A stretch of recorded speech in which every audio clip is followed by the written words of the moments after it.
Hey folks, this is Riker with a Diablo 3 patch 2.6.6 Season 18 Monk Starter Guide. In this video, we'll cover a couple notes on speeding your way to level 70, what to do as a fresh level 70 monk, how to get your full 6-piece bonus via Season's Journey Hatred Gifts, the Inna set, and how to transition from that into an endgame build. Now, as a season starter set, Inna's is fairly robust.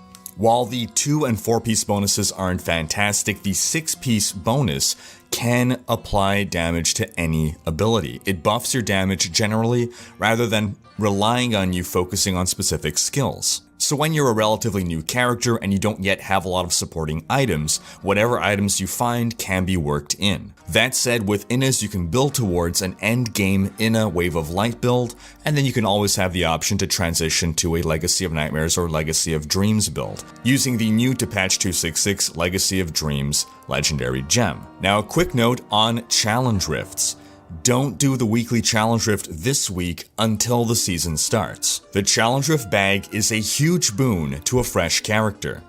And if you do it before the season starts, you will not be able to open that bag on your new season character. So wait for season to start, create your new character, then go do that challenge rift, then open the bag for huge rewards. We're talking 5 million gold, almost 500 blood shards, tons of crafting mats. It'll really help speed you along your 1 to 70 journey and beyond. And one immediate way in which it'll help is with level 1 blood shard gambling. The monk has a ton of useful options here. But my first recommendation would be to gamble on boots. At level 1, there are only 2 potential legendary boots that you can get by gambling at Kadala. The first is the crudest boots, and these are a mandatory item for later in the game. They won't help you tremendously at low level, but they will be essential for when you have your Innas set together.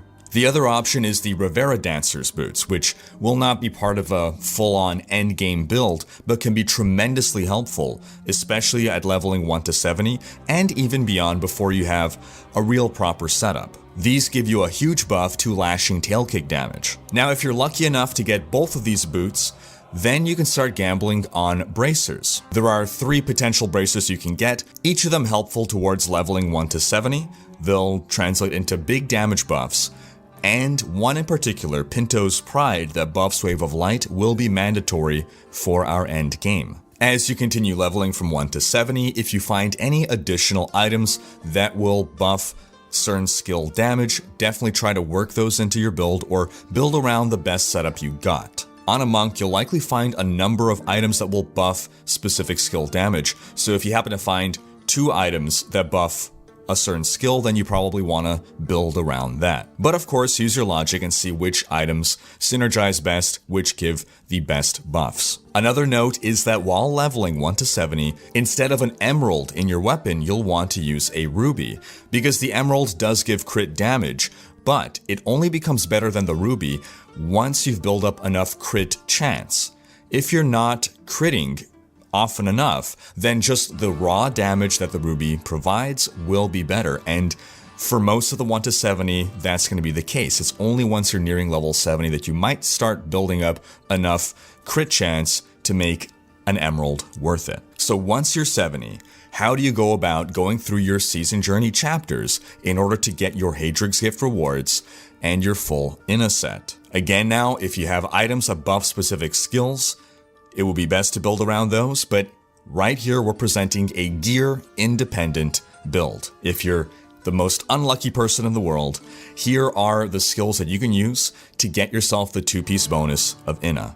For our generator, we're going to go with Crippling Wave Mangle. For a generator, it's pretty hard hitting, applies damage in a nice little area, and has as a bonus a little bit of crowd control. For our resource spender, we're going to want Wave of Light, Explosive Light, or if you're having trouble against single target DPS, if you have to fight a boss for instance, you might want to swap to Pillar of the Ancients. Basically, Explosive Light is the rune for clearing huge swaths of enemies on the screen. Pillar of the Ancients is for dealing with single targets. For mobility and toughness, we're going to take Dashing Strike, Blinding Speed. If you feel you don't need the extra toughness that blinding speed gives you from the dodge chance, you can always go with Way of the Falling Star instead for more movement speed.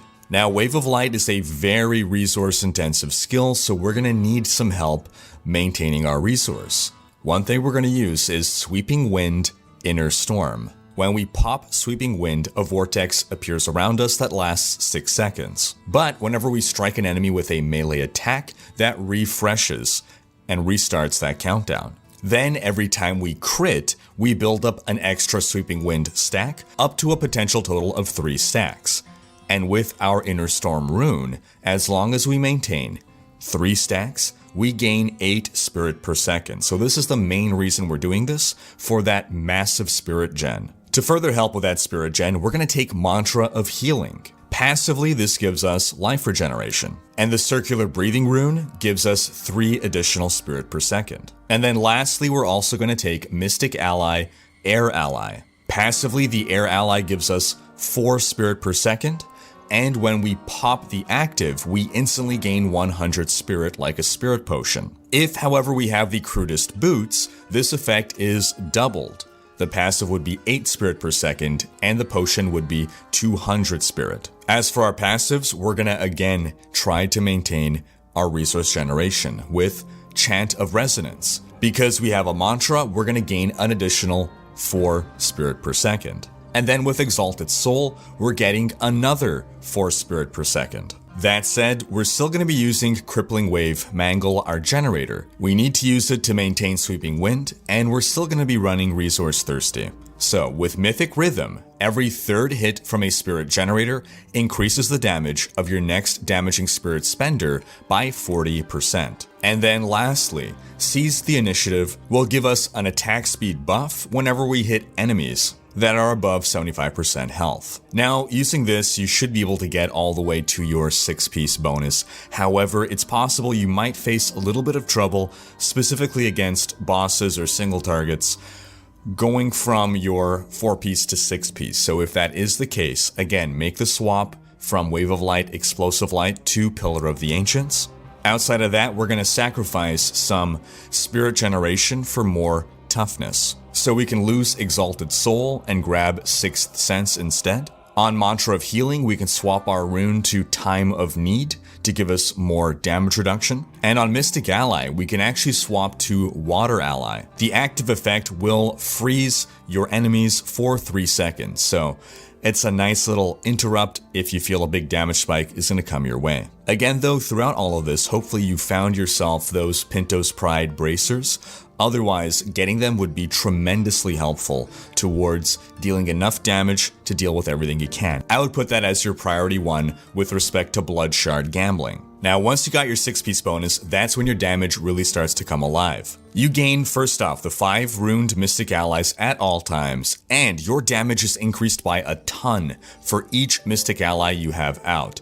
This is where your crudest boots come into play. The crudest boots will double your damage because they're doubling your number of Mystic Allies. From here, you can work with whatever skill you want to work with. If you have items that buff Tempest Rush, for instance, then you can go with a Tempest Rush build. However, you likely will be wanting to build towards in a Wave of Light. We got a video on that build over here, and the only changes you might want to make to that for Season 18 would be working in the new Squirts Necklace Amulet. Basically, as long as you don't take damage, your damage increases. This would be a substitution for the Traveler's Pledge Amulet, which also means you'll be losing the Compass Rose Ring. Instead of that ring, you can go with an Obsidian Ring of the Zodiac. Then another option to build from in a Wave of Light will be transitioning into a Legacy of Nightmares or Legacy of Dreams Wave of Light build. Patch 266 introduces a new legendary gem, Legacy of Dreams, which basically contains in it a form of the season bonus of Season 17. That is to say, you gain the effects of Legacy of Nightmares without having Legacy of Nightmares. In short, the differences here would be, if you're going with Legacy of Nightmares, then you need those 2 rings, and in your cube you'll have an Obsidian Ring of the Zodiac. If you're instead going Legacy of Dreams, then your 3 rings will be Obsidian Ring of the Zodiac, Unity, Convention of Elements, but you'll have to sacrifice one of your legendary gems for the Legacy of Dreams gem. So your gem setup will likely look like Bane of the Trapped, Bane of the Stricken, Legacy of Dreams. And that's going to wrap up this video, but do be sure to check back later this week for our Season 18 tier list video ranking all of the best builds of the season. Also, a quick reminder that you have until September 1st to get your name on the Rikers Raiders 2019 t-shirt, banner, hoodie, all that stuff. Thanks for watching. Special thanks to my Twitch, Patreon, and YouTube supporters for making these videos possible. If you like what you see on this channel and want to support the creation of more content, you can consider pledging on YouTube or Patreon and unlocking behind-the-scenes content, monthly virtual hangouts, and more. If you enjoyed this video, please share it. Check out these other videos and subscribe to join Rikers Raiders for more Diablo content.